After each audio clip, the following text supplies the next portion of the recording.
Riha phone সে বন্ধ পেয়েছে। তার যতগুলো ফ্রেন্ডের নাম্বার তার কাছে আছে সবার কাছে কল দিয়ে শুনেছে, কিন্তু রিহা কোথাও নেই। চিন্তায় মিমির মাথা ফেটে যাচ্ছে। কোথায় গেল রিহা? কোনো বিপদ আপদে হলো না তো? এদিকে তার মা মরা কান্না জুড়ে দিয়েছে।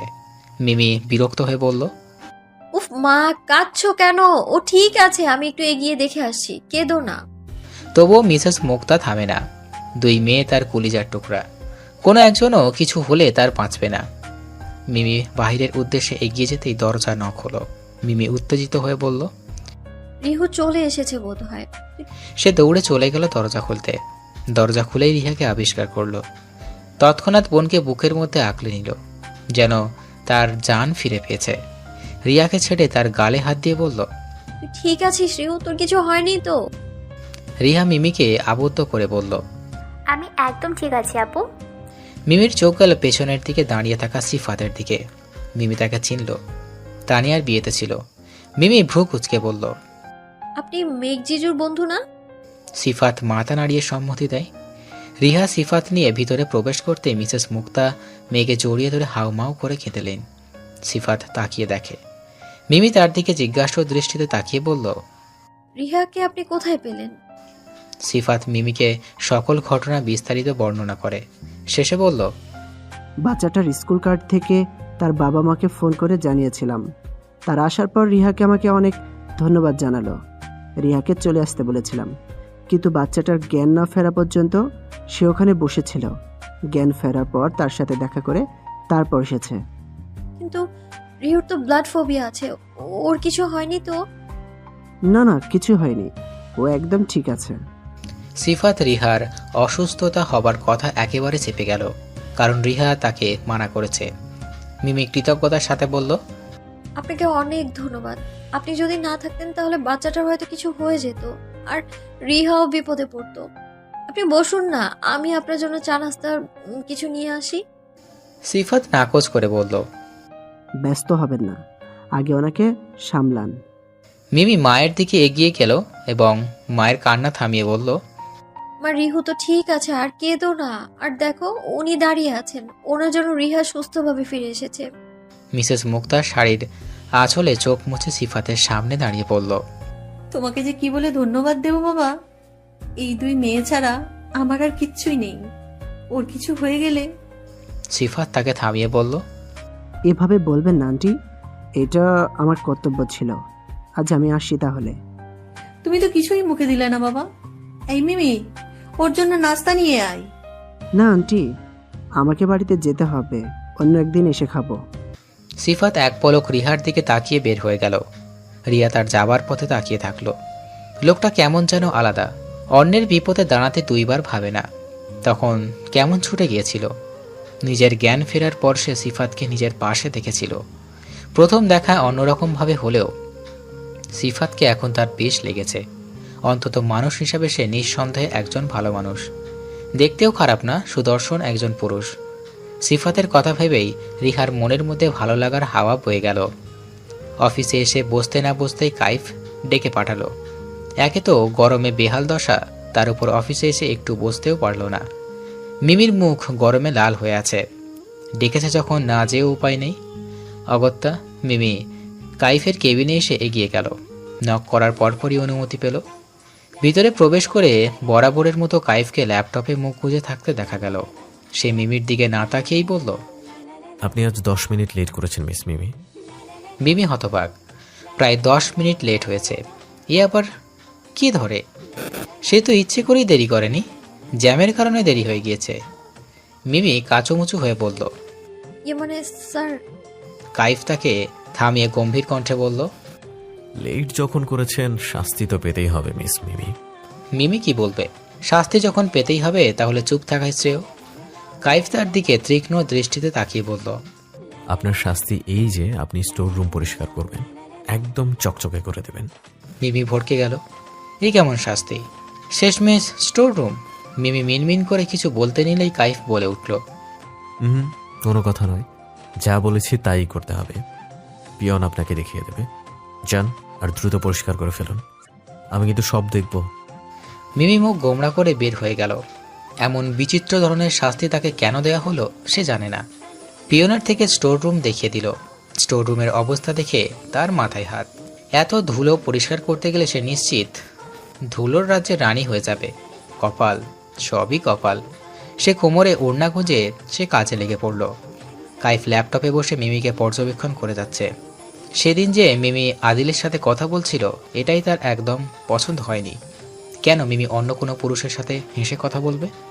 তাই সে আজ মিমিকে এমন ধরনের কাজ দিল যেন সে কাজে ব্যস্ত থাকে আর আদিলের সাথে কথা বলতে না পারে। কাইফ যে কাজ ছাড়া এক মুহূর্ত বসে থাকে না।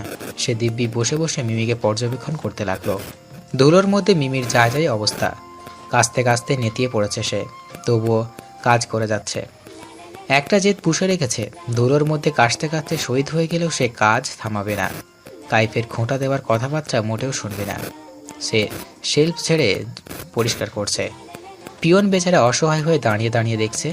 সে মিমিকে সাহায্য করতে চাইলেও পারছে না, কারণ কাইফের কড়া নির্দেশ কেউ যেন মিমিকে সাহায্য না করে। কিন্তু পিয়ন খুবই মায়া লাগছে। সে মিমিকে বলল, আপনি আমাকে দেন ম্যাডাম, আমি করে দিচ্ছি।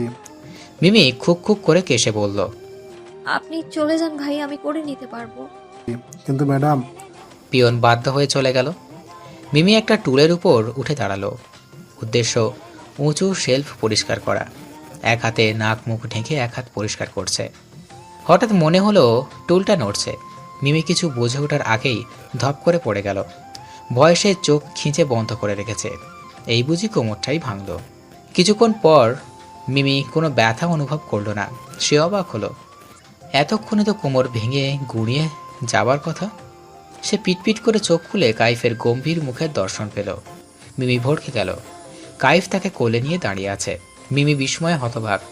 কাইফ তাকে দাঁড় করিয়ে দিল এক ধমক। গর্ধব, মাথার ভেতরে কিছু আছে নাকি খালি? টুলটা যে আধ ভাঙা সেটা দেখতে পাননি? না দেখেই দাঁড়িয়ে পড়লেন? হ্যাঁ, পড়ে গেলে কোমর ভেঙে বাড়িতে বসে থাকতে হতো। মিমির রাগ হলো। কাইফ তাকে গর্ধব বলল। একে তো নিজেই তাকে এই কাজ দিয়েছে, এখন আবার ধমকাচ্ছে। সে নাকের পাটা ফুলিয়ে বলল, পড়ে গেলে যেতাম, কোমর ভাঙলে ভাঙতো। আপনাকে কে ধরতে বলেছিল? কাইফ বেশ অপ্রস্তুত হয়ে গেল। সে গলা খাকারি দিয়ে বলল, আপনি পড়ে গেলে তো আমাকেই ছুটি দেওয়া লাগতো। আপনি আমার পিয়ে, আপনাকে ছুটি দিলে আমার অনেক সমস্যা। না হলে আমার খেয়ে দিয়ে কাজ নেই আপনাকে ধরতে যাব।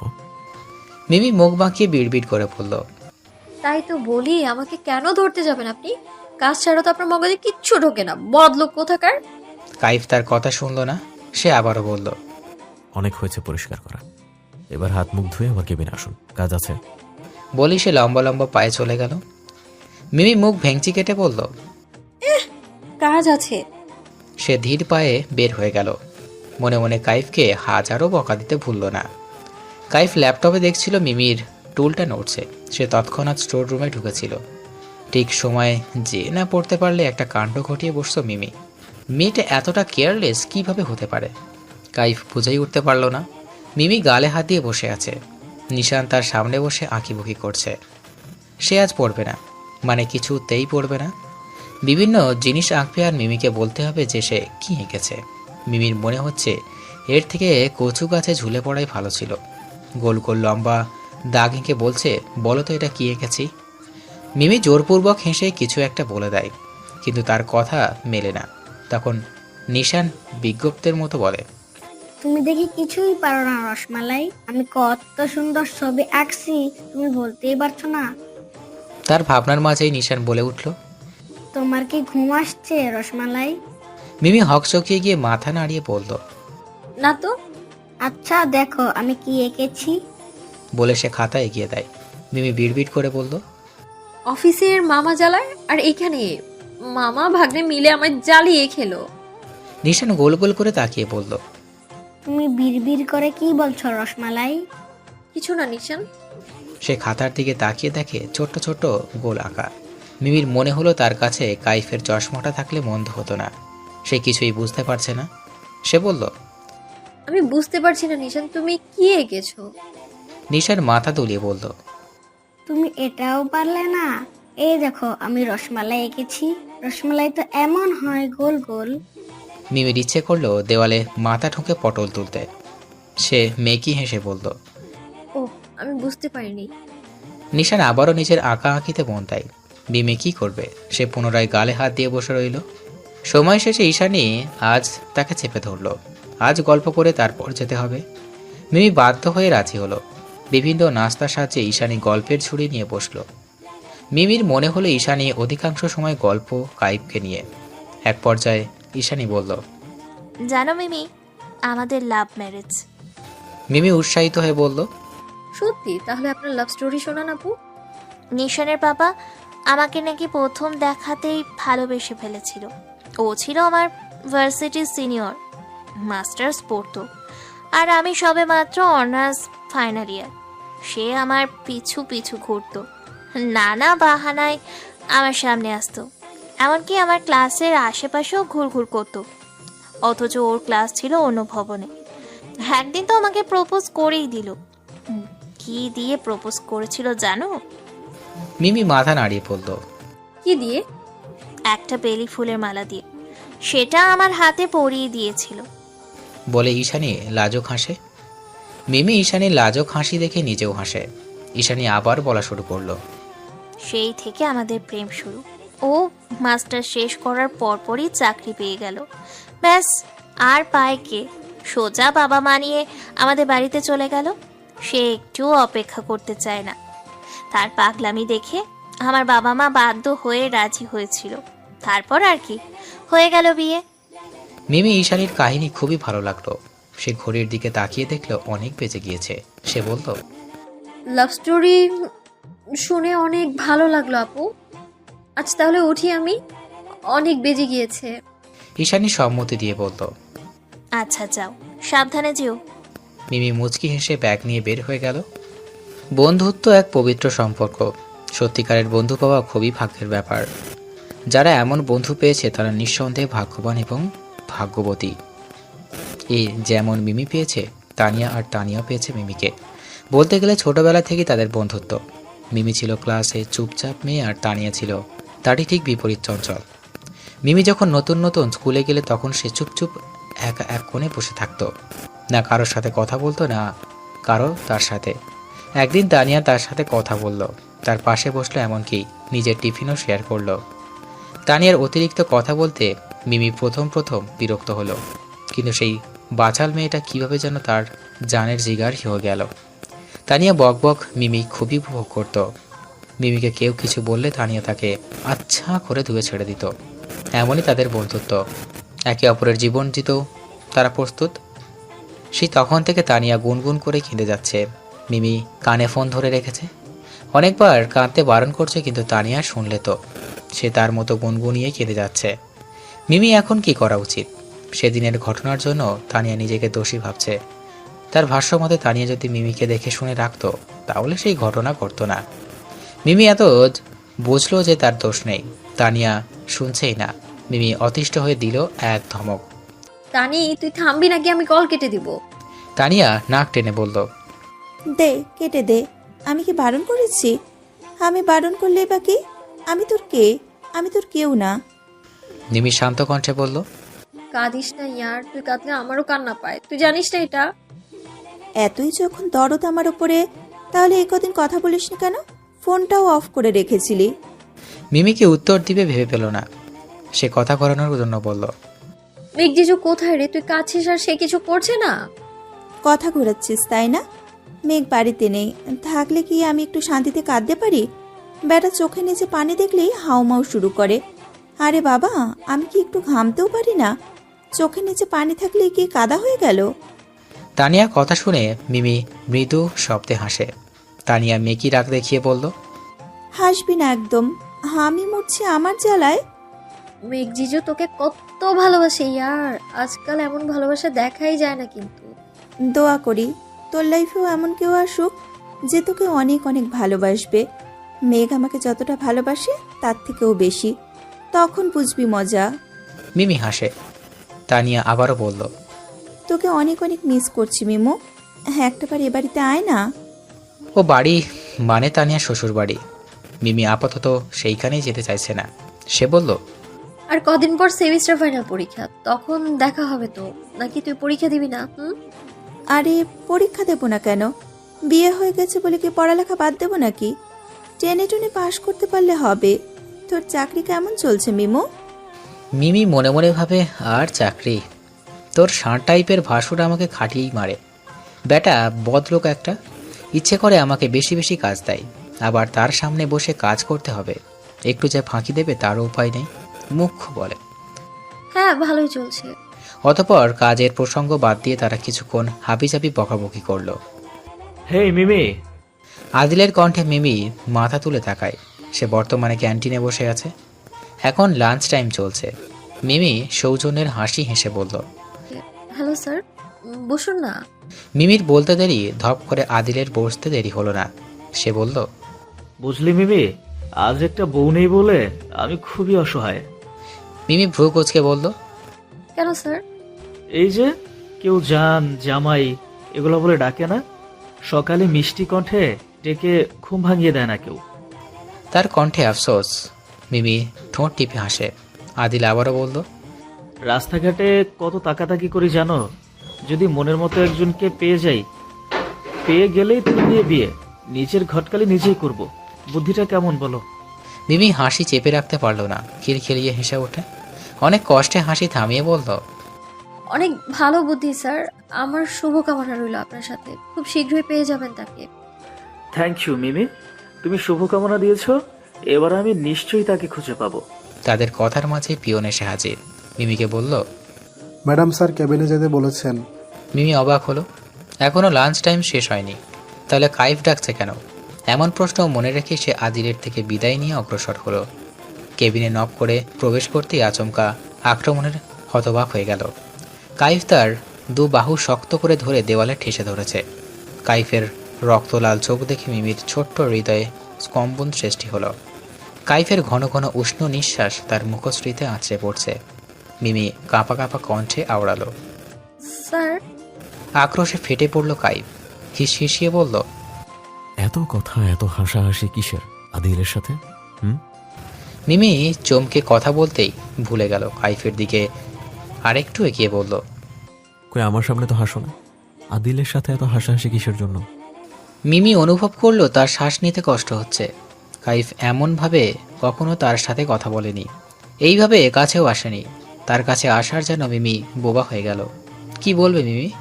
মিমি বলার চেষ্টা করলো, স্যার কি বলছেন আপনি? আপনি ঠিক আছেন? কাইফ মিমিকে ছেড়ে দিল। রাগের বশে কি একটু বেশি রিয়াক্ট করে ফেলল। সে মিমির দিকে পিট করে জবাব দিল, আমি ঠিক আছি। এতক্ষণে মিমির জান ফিরে আসলো। কাইফ যেন তাকে চেপে মেরেই ফেলেছিল। সে বলল, আপনি লাঞ্চ করেছেন স্যার? কাইফ শক্ত কণ্ঠে উত্তর দিল, না। মিমি দীর্ঘ শ্বাস ফেলে টিফিন বক্স থেকে খাবার প্লেটে সাজিয়ে দিল। প্রায় রোজই কাইফের বাড়ি থেকে খাবার আসে। কাইফ সোফায় বসে আছে। মিমি তার সামনে খাবার রেখে বলল, খেয়ে নিন স্যার। খাবো না।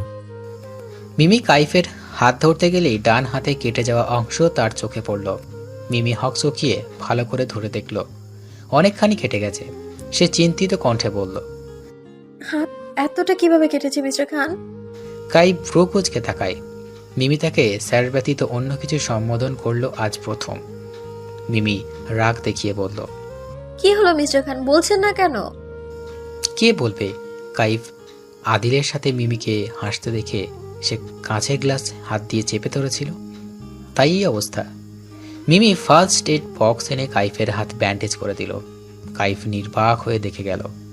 কাইফ এই হাত দিয়ে তো আর খেতে পারবে না। মিমি একটা চামচ করে খাবার তুলে ধরে কাইফের সামনে, কিন্তু কাইফ মুখে নেয় না। মিমি ইতস্তত করে বলল, আপনি হাত দিয়ে খেতে পারবেন না, তাই আমি। চামচটা ফেলে দিন।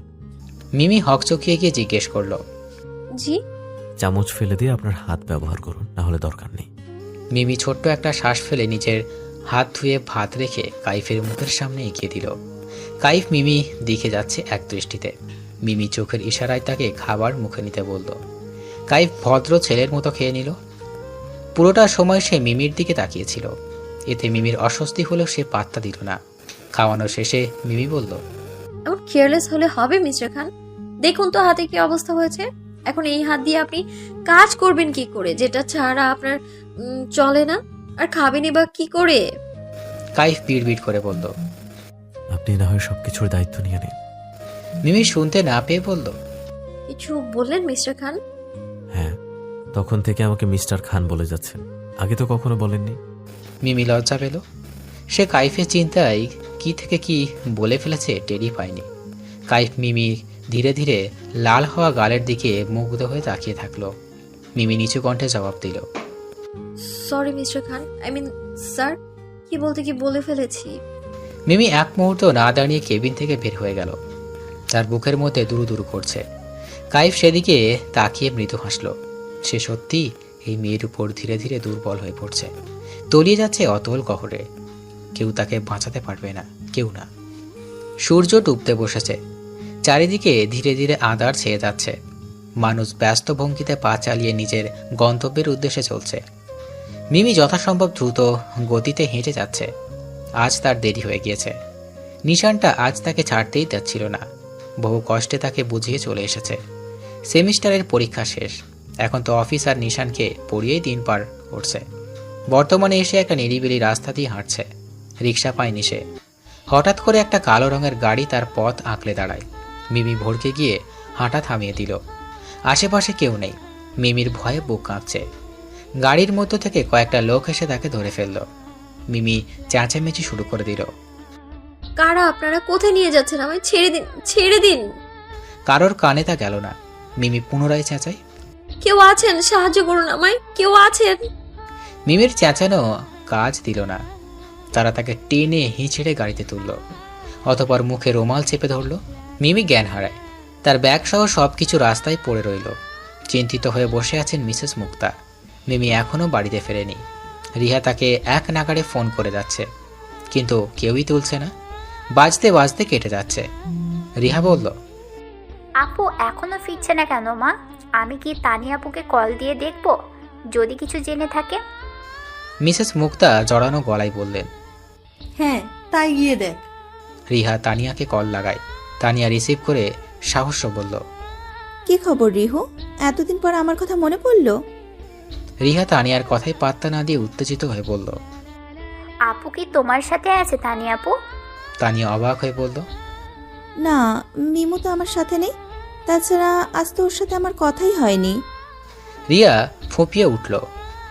আপু বাড়িতে ফেরেনি, অনেকবার কল দিয়েছি, কেউ ধরেনি। আমার আপু কোথায় গেল? তানিয়া দুশ্চিন্তায় পড়ে গেল। মিমি কাউকে না বলে কোথাও যাওয়ার তো মেয়ে নয়। তানিয়া রিয়াকে বলল, তুমি চিন্তা করো না, আমি আসছি। তানিয়া ফোন কেটে দিয়ে তৎক্ষণাৎ মেঘে নিয়ে বেরিয়ে পড়ল। মেঘ বাড়িতেই ছিল। মিমিদের বাড়িতে এসে দেখল মিসেস মুক্তা ও রিহা কান্নাকাটি করছে। তানিয়াকে দেখে তাদের কান্না যেন বেড়ে গেল। তানিয়া তাদের সামলাতে পারছে না। এরই মধ্যে মিসেস মুক্তা অসুস্থ হয়ে পড়লেন। তার প্রেশার ফল করেছে। মেঘ তাকে ধরে রুমে নিয়ে শুইয়ে দিল। অতঃপর ডাক্তারকে কল করে আসতে বলল। তানিয়া কেঁদে উঠে তাকে বলল, মিমু কোথায় গেল মেঘ? তুমি যেখান থেকে পারো আমার মিমুকে এনে দাও। সে নিজের চোখ মুছে পাশে দাঁড়িয়ে থাকা কান্নারত রিহাকে আঁকড়ে নিল। তার চোখ মুছিয়ে সান্ত্বনা দিয়ে বলল, কাঁদছো কেন পাগলি? তোমার আপু ঠিক চলে আসবে দেখো। আর তুমি কাঁদলে আন্টিকে কে দেখবে বলো? তুমি না শক্ত মেয়ে, কেঁদো না। তানিয়া বলছে ঠিকই, কিন্তু তার নিজেরই চোখ বারংবার ভিজে যাচ্ছে।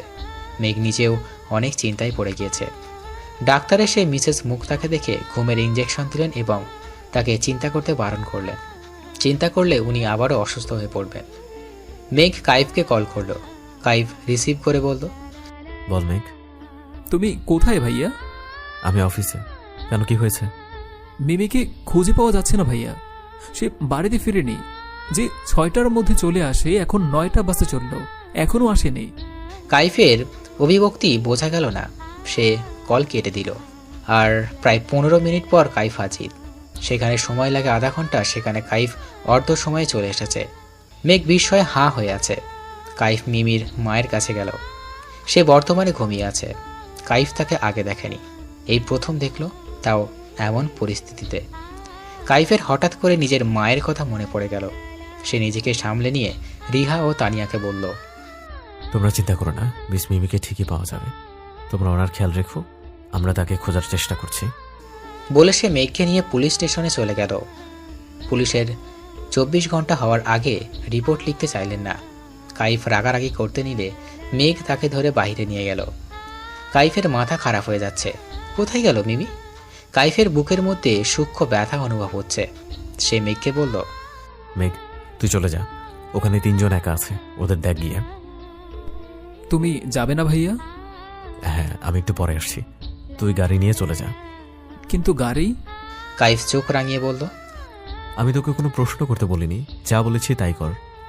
অগত্যা মেঘ বাধ্য হয়ে গাড়ি নিয়ে চলে গেল। কাইফ সেদিকে তাকিয়ে নিজের গন্তব্যে পা বাড়ালো। ধীরে ধীরে জ্ঞান ফিরছে মিমির। সে পিটপিট করে চোখ মেলে অপরিচিত জায়গায় নিজেকে আবিষ্কার করলো। এটা কোনো পরিত্যক্ত জায়গা। সে খেয়াল করে দেখল তার মতো অনেক মেয়েই এখানে আছে। সকলেই তার মতো হাত পা বাঁধা, তার গুনগুনিয়ে কেঁদে যাচ্ছে। মিমি বুঝল যে সে পাচারকারীর চক্রের হাতে পড়েছে। তার চোখ ভেঙে কান্না আসতে চাইছে। তার কিছু হয়ে গেলে মা বোনের কি হবে? তাদের কে দেখবে? মিমি কান্না আটকে রাখতে পারল না, কেঁদেই দিল। সাথে চিৎকার চেঁচামেচি শুরু হলো। পাহারা দেওয়ার লোক এসে থমকে উঠে বলল, ওই মেয়ে চুপ, একদম চুপ করে থাক। মিমি কেঁদে কেঁদে বলল, ছেড়ে দিন আমাদের, ছেড়ে দিন। চুপ, না হলে জানে মেরে ফেলবো শালি। মিমি তবুও থামল না।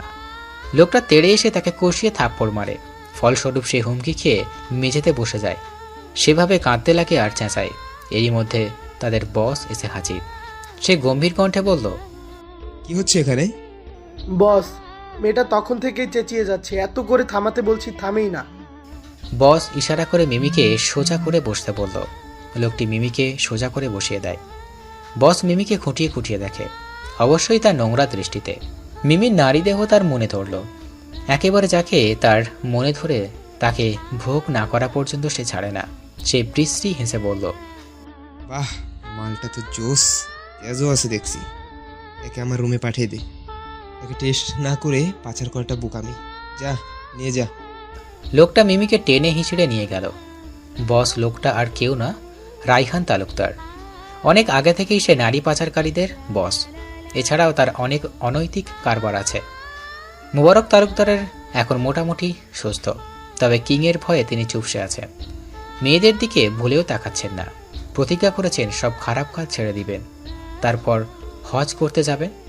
কিংয়ের ভয়ে তাকে পুরোপুরি কাবু করে ফেলেছে।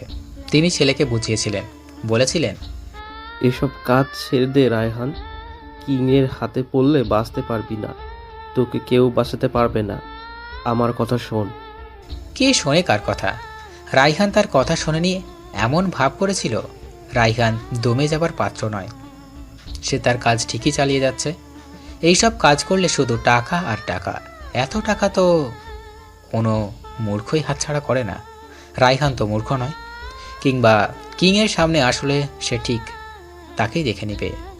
সে কোনো কিং ফিংকে ভয় পায় না। সে মুখ বিকৃত করে বলল, আমার সামনে একবার আয় কিং, এই রায়হান তালুকদার তোকে দেখে নিবে। সকলে তোকে ভয় পেলেও রায়হান তালুকদার তোকে ভয় পায় না।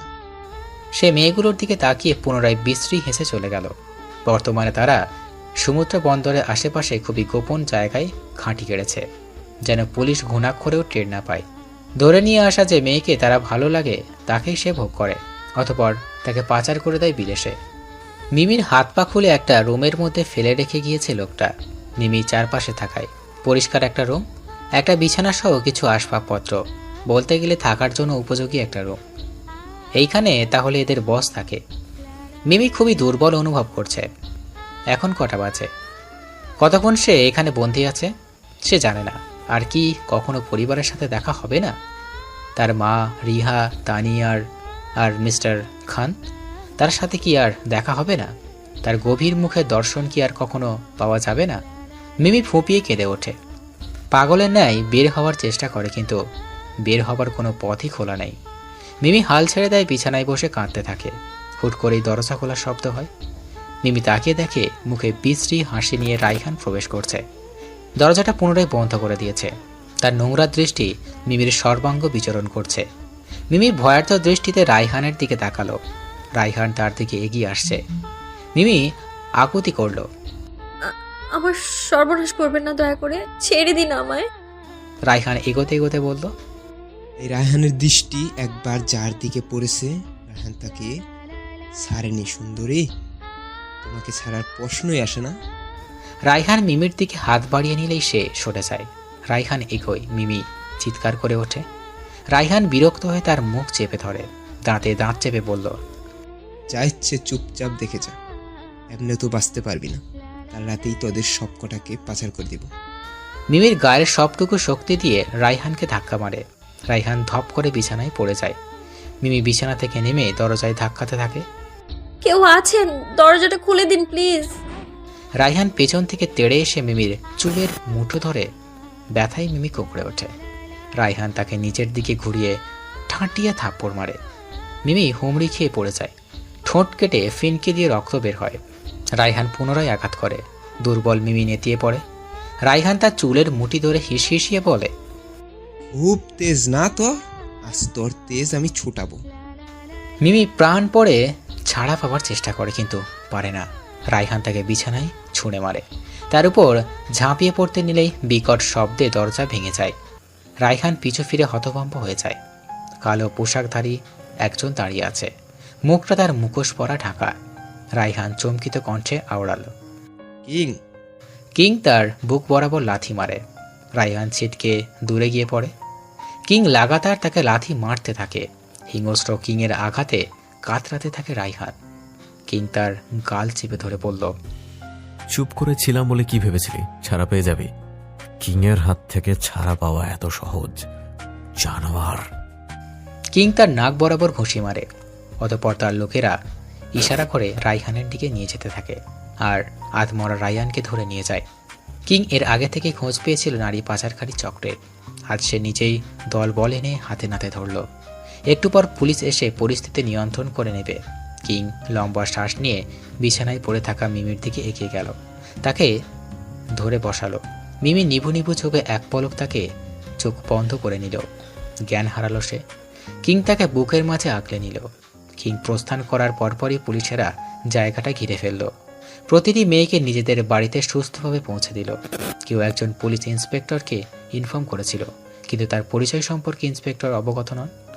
সকলেই সেই অজ্ঞাত ব্যক্তিটির কাছে চিরঋণী। মিমি চোখ খুলে নিজেকে নিজের বাড়িতে নিজের রুমে আবিষ্কার করল। তার পুরো শরীর ব্যথা করছে। নড়তে গিয়ে হাত ব্যথা অনুভব করল। মৃদু শব্দে ব্যথাত্তর আওয়াজ করল। তার হাতে স্যালাইন দেওয়া। তার আওয়াজে তৎক্ষণাৎ হুড়মুড় করে তানিয়া আর রিহা তাকে ঘিরে ধরল। তানিয়া প্রশ্ন করল, কি হয়েছে মিমু? কোথায় ব্যথা করছে বল আমাকে। পাশ থেকে রিহা বলল, আমাকে বললো আপু, ডাক্তারকে আসতে বলবো? আমি এখনই মেয়েকে ডাক্তার নিয়ে আসতে বলছি। মিমি দুর্বল কণ্ঠে বলল, ব্যস্ত হোস না তানি, আমি ঠিক আছি, কিছু পানি খাবো একটু, গলা শুকিয়ে গিয়েছে আমার। তানিয়া তাকে আলতো করে তুলে পানি খাইয়ে দিল। মিমি বালিশে মাথা ঠেকিয়ে বলল, মা কোথায়? আন্টি তোকে এভাবে দেখে কাঁদছিলেন অনেক, তাই তাকে জোর করে ঘুম পাড়িয়ে দিয়েছি। মিমি স্বস্তির শ্বাস ফেলল। কিছু মনে পড়ার ভঙ্গি করে বলল, আমি এখানে কি করে এলাম? আমাকে কে এনেছে? রিহা পাশ থেকে উঠে বলল, পুলিশে তোমাকে বাঁচিয়েছে আপু, সেখান থেকে কাইফ ভাইয়া তোমাকে নিয়ে এসেছে। মিমি কিছু বলল না। ঘুরন্ত ফ্যানের দিকে তাকিয়ে ভাবে তখন কে ছিল। পুলিশ যাওয়ার আগে ওইখানে কেউ গিয়েছিল যে মিমিকে বাঁচিয়েছে, কিন্তু কে? মিমি তাকে দেখেনি। নিবু নিবু চোখে শুধু এইটুকু দেখেছিল যে তার মুখে একটা মুখোশ দিয়ে ঢাকা। তারপর মিমির আর কিচ্ছু মনে নেই। তানিয়া সেদিনের মতো চলে গেল। মেঘ মিমির সাথে একবার কথা বলে তানিয়াকে নিয়ে চলে গেল, কিন্তু কাইফ মিমির সাথে দেখা করলো না। মিমি তাকে মনে মনে খুঁজছে, কিন্তু তার দেখা পায়নি। এতে তা কিঞ্চিত মন খারাপ হলেও সে তা গিলে ফেলল। সকাল সকাল বাহিরে হইচই শুনে ঘুম ভেঙে গেল মিমির। সে উঠে দুর্বল শরীর টেনে নিয়ে বাহিরে গেল। বসার ঘরে অনেক মানুষের ভিড় করেছে, অধিকাংশ তাদের প্রতিবেশী। হঠাৎ করেই তাদের ২০ বাক্য শুনে মিমির হৃদয়ের সাথে কান জ্বলে ওঠে। এই নষ্টা মেয়েকে কিভাবে ঘরে তুলতে পারলে মুক্তা? আমার মেয়ে হলে তার গলা টিপে মেরে ফেলতাম। না জানি কার সাথে রাত কাটিয়ে এসেছে আর গল্প দিচ্ছে কিডন্যাপ হয়েছিল। ছি ছি ছি, এমন নোংরা মেয়ে আমাদের এলাকায় থাকতে দেব না। হয় তোমার মেয়ে দূর করো, নয়তো সপরিবারে এলাকা ত্যাগ করো। হ্যাঁ হ্যাঁ, এই মেয়ে আমাদের এলাকায় থাকলে এর সাথে আমাদের মেয়েরাও খারাপ হবে। আমরা তা কিছুতেই হতে দেব না। মিমি মূর্তির ন্যায় দাঁড়িয়ে আছে। মিসেস মুক্তা একপাশে দাঁড়িয়ে মুখে আঁচল গুঁজে কেঁদে যাচ্ছে। রিহা মুখ শক্ত করে দাঁড়িয়ে আছে। তার হাতে ফোন আর ফোনের ওপাশে রয়েছে তানিয়া রাগে ফুঁসছে। মিসেস মুক্তা তাদের অনুনয় বিনিময় করছে। আপনারা বিশ্বাস করুন, আমার মেয়ে কোনো খারাপ কাজ করেনি। সে সত্যিই বিপদে পড়েছিল। হ্যাঁ, মেয়ের দোষ ঢাকতে এখন এসব কথা বলবাই। আমরা কোনো কথা শুনছি না, যে কোনো একটা মানতেই হবে। মিমির ইচ্ছে করলে মরে যেত, তাকে জঘন্য অপবাদ দিচ্ছে সকলে। তার বাবা বেঁচে থাকতে কি সুন্দর বাক বকম করতে সকলে। বাবা মারা যাওয়ার পর থেকে তারা এক ঘরে হয়ে আছে। প্রতিবেশীরা ভুলেও খোঁজ খবর নিতে আসেনি, অথচ আজ দেখো একটা কথা শুনেছে তাই নিয়ে শোনাতেই চলে এসেছে। মিমি কি করবে জানে না। সে মূর্তির ন্যায় দাঁড়িয়ে রইল, যেন সে জীবন্ত পুতুল। তৎক্ষণাৎ একজন প্রস্তাব রাখল। একটা কাজ করো মুক্তা, মেয়েকে বিয়ে দিয়ে দাও। পাত্র তো এখানে উপস্থিত আছে। এই যে দোকানদার হাসিম আলী, সে তো মিমিকে কবে থেকেই পছন্দ করে। এখন মিমির কুকীর্তি শুনেও সে রাজি। হাশেম আলী তাদের এলাকার মুদির দোকান। তার নোংরা দৃষ্টি মিমির উপর পড়ছিল। সে মিমিকে তার তৃতীয় বউ বানাতে চায়। বয়স তার 50।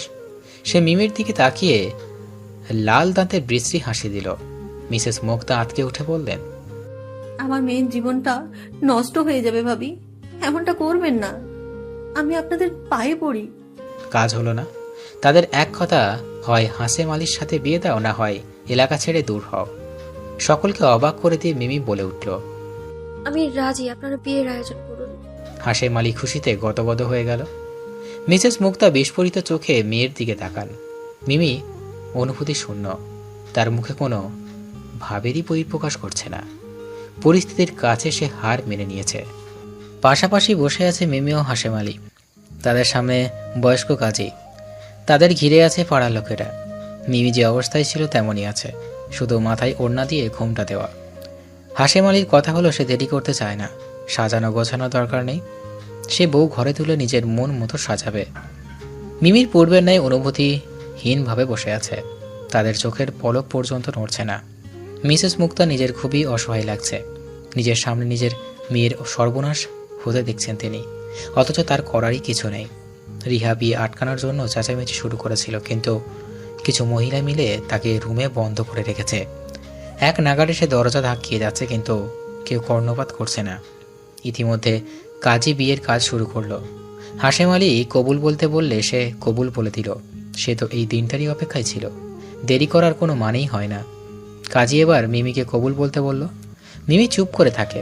হাশেম আলী তার কানে কানে বলল, কি গো কবুল নাও, কি গো কবুল কও না কে? তাড়াতাড়ি কবুল কইয়া লাও, তাড়াতাড়ি তোমারে মোর ঘরে লয়ে যাবো। হাশেম আলীর কথা শুনে মিমির গা গড়িয়ে ওঠে। সে মুখ খোলার আগেই বিকট শব্দ হলো। সকলে হতবাক হয়ে তাকালো।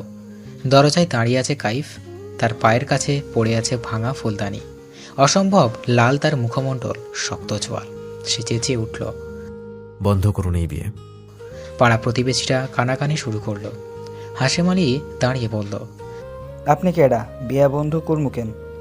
প্রতিবেশী এক মহিলা বলল, এ নিশ্চয়ই এই মেয়ের কোনো নাগর, এর সাথেই কি রাত কাটিয়েছিল সেদিন। কাইফ ভয়ঙ্কর রেগে গেল। তানিয়া মেঘ তার পিছু পিছু আসছিল। তানিয়া মিমির পাশে যেয়ে বসলো। হাশেম আলী বিশ্রীভাবে বলল, কেন রে, এক রাত মাস্তি করেও তোর স্বাদ মেটে নাই? এখন বিয়ে আটকাইতে চাস কেন? মনে ধরছে নাকি খুব? কাইফ তার কলার চেপে ধরে ঘা কতক দুঘা বসালো। দাঁতে দাঁত চেপে বলল, লজ্জা করে না মেয়ের বয়সে একটা মেয়েকে নিয়ে এমন বাজে মন্তব্য করতে? আর আপনারা, এই আপনাদের লজ্জা নাই? ছি ছি ছি, আপনাদের লজ্জা হওয়া উচিত। হাশেম আলী খ্যাক করে উঠে বলল, আমার গায়ে হাত তুলিস? শালা তোর এত সাহস? এক মহিলা বলল, বাবা, এই 9টা মেয়ের জন্য এত দরদ? কে তুমি? হাসিম আলী বিয়ে করবে না তো এই মেয়েকে কে বিয়ে করবে? তুমি? কাইফ চেঁচিয়ে ওঠে, হ্যাঁ আমি বিয়ে করব বলে সে মিমির পাশে যেয়ে বসে। হাশেম আলী তেড়ে এসে বলল, না, আমি বিয়া করবো ওরে, তোরে তো আজ মাইরাই ফেলামো। কাইফ মেঘকে উদ্দেশ্য করে বলল, মেঘ, কল দ্য পুলিশ। দেখি আজ আমাকে কে আটকায়। সব কটাকে জেলের ঘানিটা নিয়ে ছাড়বো। কাইফের কথা সকলে ভেজা বিড়ালের ন্যায় চুপসে গেল। হাশেম আলীও পিছু হেঁটে গেল। কাইফ বলল, কাজী সাহেব, বিয়ে পড়ানো শুরু করুন। কাজী অগত্যা পুনরায় বিয়ে পড়ানো আরম্ভ করল। মিমি এতক্ষণ নীরব দর্শকের মতো ভূমিকা পালন করছিল। সে কিছু তার মাথার উপর দিয়ে যাচ্ছে। সে যেন এক ঘোরের মধ্যে আছে। ঘোরের মধ্য থেকেই তার সাথে কাইফের বিয়ে হয়ে গেল। সেটা আইনগত হলো, আবার ধর্মীয়ভাবে। বিয়ে শেষে কাইফ উঠে দাঁড়িয়ে সকলের উদ্দেশ্যে বলল, প্রতিবেশীদের উচিত বিপদে একে অপরের পাশে থাকা, তাদের সাহায্য করা, সাহস দেয়া। কিন্তু আপনারা কি করলেন? এত বড় একটা অপবাদ একজন মেয়ের ঘাড়ে চাপিয়ে দিলেন। আজ যদি এই জায়গায় আপনাদের কারোর মেয়ে থাকতো তাহলে কি বলতেন? নিশ্চয়ই এই ঘৃণিত কাজটা করতেন না। মিমির এই এলাকায় থাকা নিয়ে আপনাদের সমস্যা, রাইট? তাই তো? ওকে ওকে ফাইন। আজ থেকে মিমি এই এলাকায় তো দূরে থাক, এর আশেপাশেও আসবে না। এবার খুশি তো আপনারা? ছি। কারো মুখে কোনো কথা নেই। সকলে এক এক করে মিমিদের বাড়ি থেকে বের হয়ে গেল। হাশেম আলীর এত শখ করে বিয়ে করতে এসেছিল, সে খালি হাতেই ফিরে গেল। মিমিকে তার তৃতীয় বউ বানানো হলো না। মিসেস মুক্তা চোখে জল নিয়ে কাইফের হাত মুঠো নিয়ে বললেন, আমার মেয়ের জীবনটা নষ্ট হওয়ার থেকে তুমি বাঁচিয়ে দিলে বাবা। তুমি আবারও একবার ওকে বাঁচালে। তোমাকে ধন্যবাদ জানানোর কোনো ভাষাই আমার জানা নেই। কাইফ তার হাতের উপর হাত রেখে বলল, এভাবে বলবেন না। তুমি আমার মেয়েটাকে দেখে রেখো বাবা। আমার মেয়েটা বড্ড ভালো, জানো তো? ওর বাবা ওকে খুব ভালোবাসতেন। তুমি ওর খেয়াল রেখো। আমি আপনাকে কথা দিচ্ছি, ওনার কোনো অযত্ন হবে না। আপনি নিশ্চিন্তে থাকুন। দরজা ধাক্কানোর শব্দে তানিয়া দরজা খুলে দিল। রিহা লম্বা লম্বা শ্বাস নিয়ে বলল, কোথায় হাসেমের বাচ্চা? ওকে তো আজ মেরে ফেলবো। আমার আপুকে বিয়ে করবে, ওর সব শখ আমি ছুটিয়ে ছাড়বো। ওই বুড়ো কি আপুকে বিয়ে করে ফেলেছে? তানিয়া তাকে বলল, রিহা শান্ত হও, তোমার আপুর ওই হাসেম আলীর সাথে বিয়ে হয়নি। তাহলে?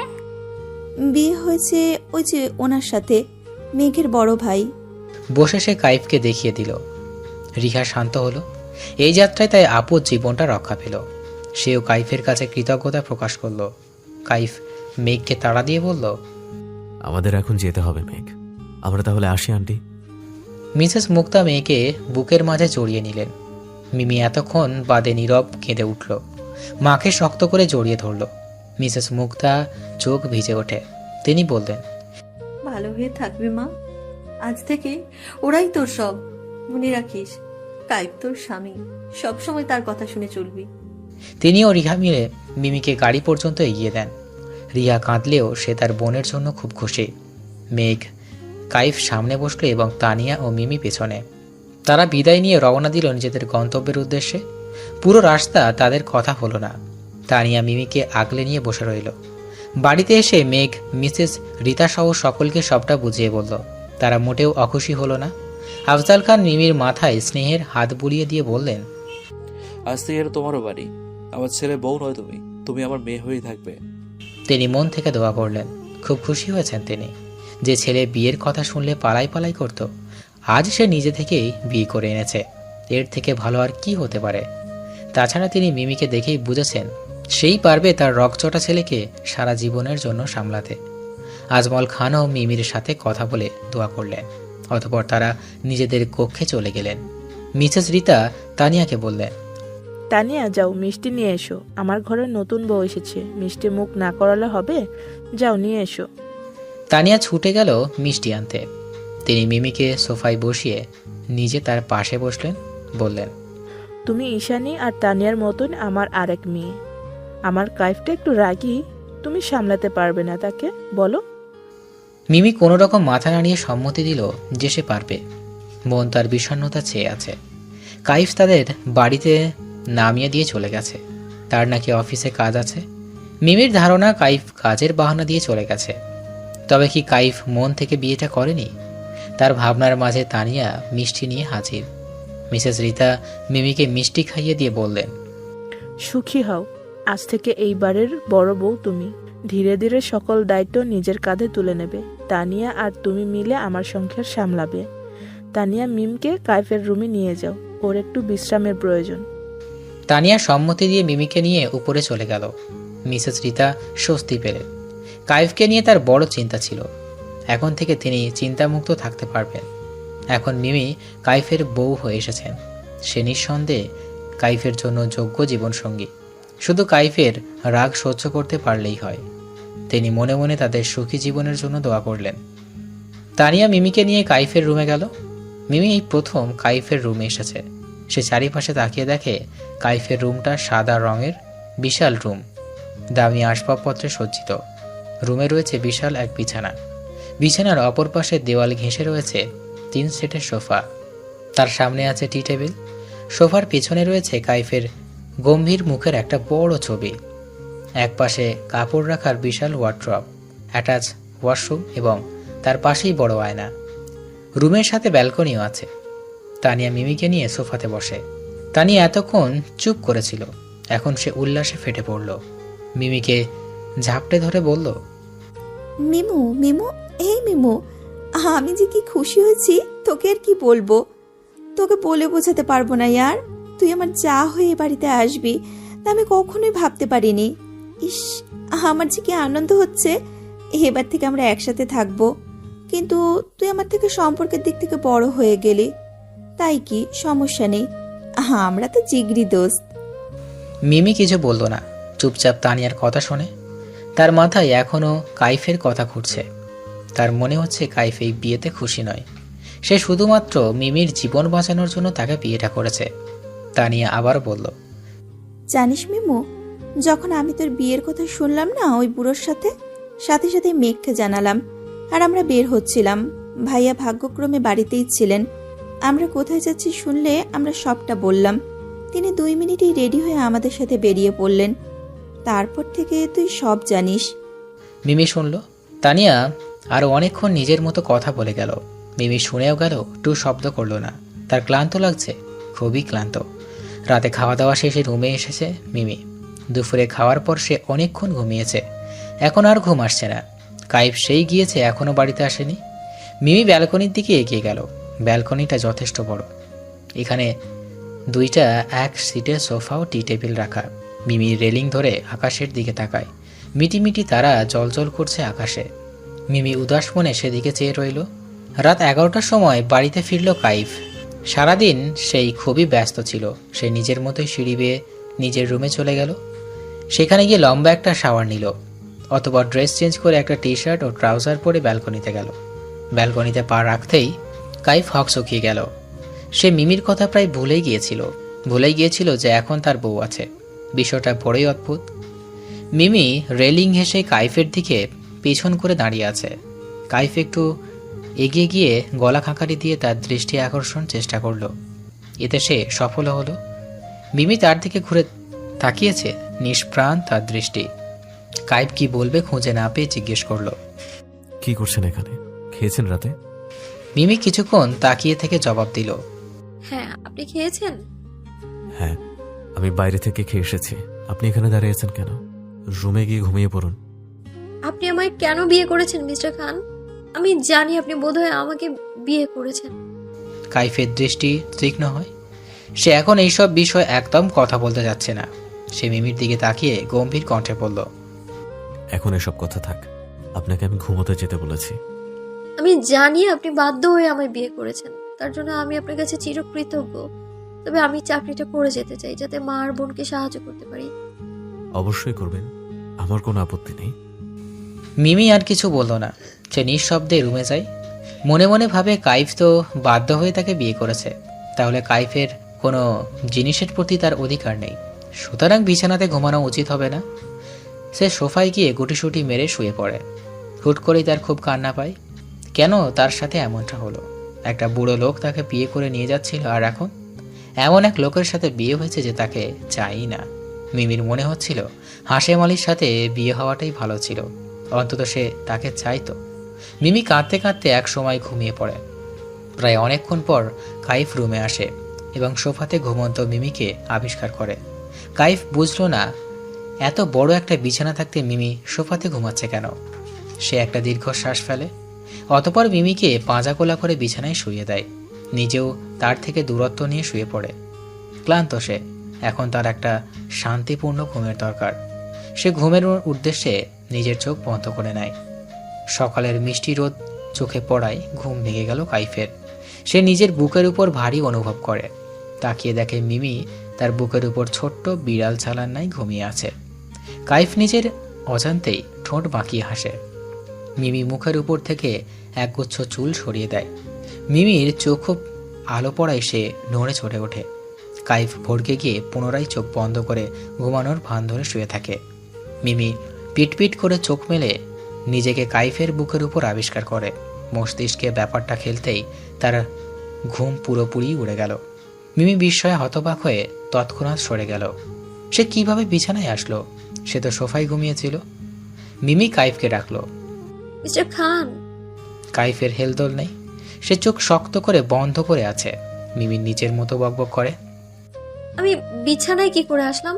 আমি তো সোফাতে ছিলাম। হায় আল্লাহ, উনি যদি আমায় ওনার বিছানায় দেখেন, না জানি আবার কি করবেন। আমার তো ঘুমের মধ্যে হাঁটার রোগ নেই, তাহলে আমি কিভাবে আসলাম এখানে? বিছানায় এসেছি ভালো কথা, কিন্তু একেবারে ওনার বুকের উপর। ছি। মিমির খুবই লজ্জা পায়। সে তড়িঘড়ি করে বিছানা থেকে নেমে ওয়াশরুমে প্রবেশ করে। মিমি ওয়াশরুমে ঢোকার পর কাইফ চোখ মেলে তাকায়। মিমির বোকা বোকা কথাগুলো তার কানে এসেছে। সে ঠোঁট কামড়ে হাসে। সকলে টেবিলে ব্রেকফাস্ট করার উদ্দেশ্যে একত্রিত হয়েছে। মিসেস রিতা সকলকে সার্ভ করে দিচ্ছেন। তাকে সাহায্য করছে তানিয়া এবং মিমি। তিনি মানা করেও তারা শোনেনি। সার্ভ করা শেষে তার নিচেও বসে পড়ল যার যার স্বামীর পাশে। খেতে আফজাল খান কাইফকে উদ্দেশ্য করে বললেন, তোমাদের বিয়ে কেমন পরিস্থিতি হয়েছে আমরা জানি, কিন্তু বিয়ে মানে বিয়েই। আমরা কেউ এই পবিত্র সম্পর্কে অস্বীকার করতে পারি না। আমি চাচ্ছিলাম তোমাদের বৌভাতের অনুষ্ঠানটা বড় করে করতে, তাতে সবাই তোমাদের বিয়ের বিষয়টা জেনেও যাবে। তো তোমার কি মতামত? কাইফ চোখ তুলে বাবার দিকে তাকিয়ে বলল, আমি এখন এসব কিছুই করতে চাচ্ছি না বাবা, আর না কাউকে বিয়ের ব্যাপারটা জানাতে চাই। সকলে অবাক হলো। মিমি মনে মনে শিওর হলো যে কাইফ মন থেকে তাকে গ্রহণ করেনি। আফজাল খান বললেন, কিন্তু কেন? আজ না হয় কাল সকলে তো বিয়ের ব্যাপারটা জেনে যাবে, তাই না? হ্যাঁ, কিন্তু আমি এই মুহূর্তে কোনো অনুষ্ঠান করতে চাচ্ছি না। আমি খুবই ব্যস্ত আছি একটা প্রজেক্ট নিয়ে। প্রজেক্টের কাজ শেষ হলে তারপর এসব অনুষ্ঠানের কথা ভেবে দেখব। আফজাল খান কাইফের সমস্যার দিক বিবেচনা করে বললেন, আচ্ছা বেশ, তুমি যেমনটা চাও তেমনটাই হবে। কেউ আর টু শব্দটি করল না। মিমি নিজের মতো ভেবে চলেছে।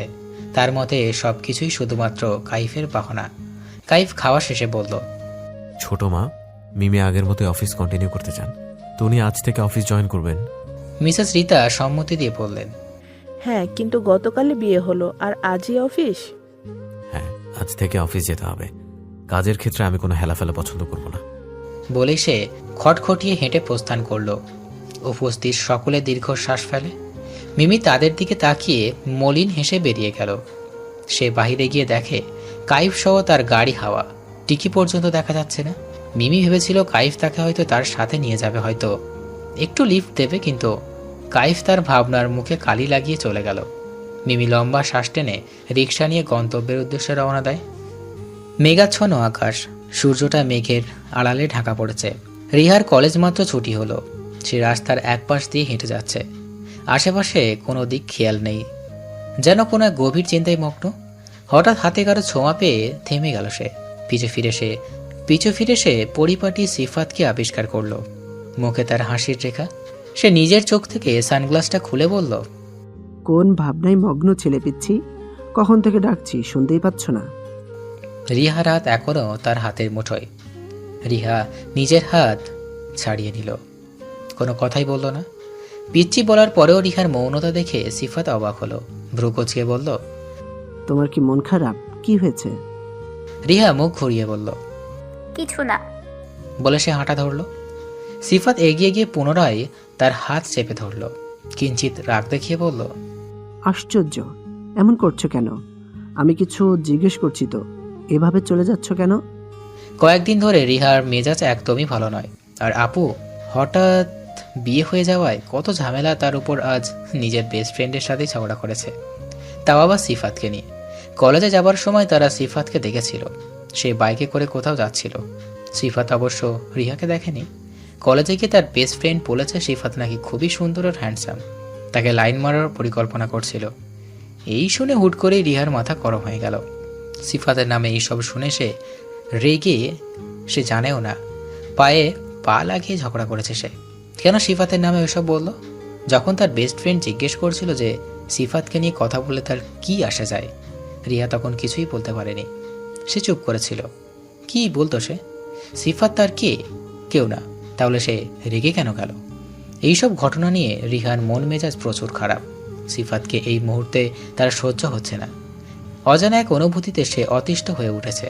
সে বুঝতে পারে না সিফাত আশেপাশে থাকলেই কেনই তার হার্টবিট বেড়ে যায়, কেমন যেন অস্বস্তি হয়। সিফাতের দিকে তাকিয়ে থাকতে ইচ্ছে করে। এমনটা সেই বাচ্চাটির অ্যাক্সিডেন্টের পর থেকেই শুরু হয়েছে।